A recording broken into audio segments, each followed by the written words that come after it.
Good morning, HSM. Seth here. Hopefully by now you've had some time to grab a cup of coffee or some tea or some chocolate milk or whatever your drink of choice is as we get ready to jump into 1 John chapter 1. Now before we look at chapter 1, just some things you should know about this letter in general.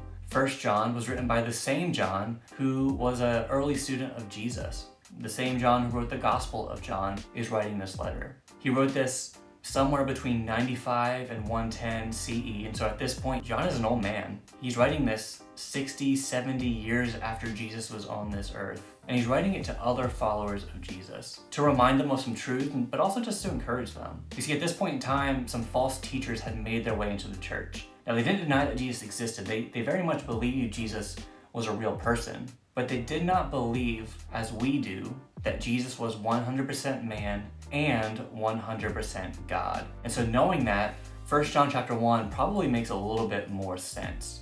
This is why John begins his letter saying, "We proclaim to you the one who existed from the beginning."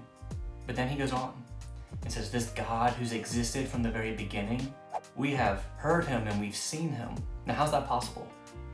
The only way that that's possible is if this God who has existed from the very beginning entered our world and lived among us. John already is taking jabs at these false teachers and saying, God and Jesus, they're the same person. Jesus was not just a man. Jesus was God. And he says, man, I was an eyewitness of this. I saw Jesus with my own eyes and I touched him with my own hands. He is the word of life.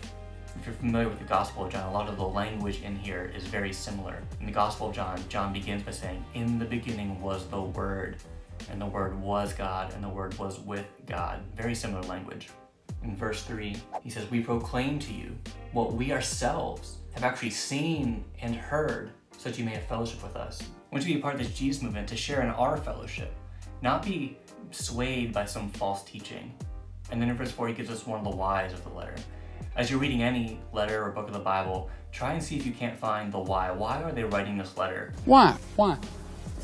Some authors will just come straight out and say it. Others, you might have to do a little bit of digging, but John actually tells us, he says, we are writing these things so that you may fully share our joy.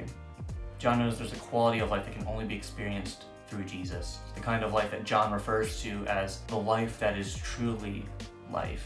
He wants everyone to experience this kind of life. He wants you and I to experience this kind of life. In the rest of the letter, John will go on to just explain, what does it look like to follow Jesus in this world that we live in? And so next week, we'll take a look at 1 John chapter 2.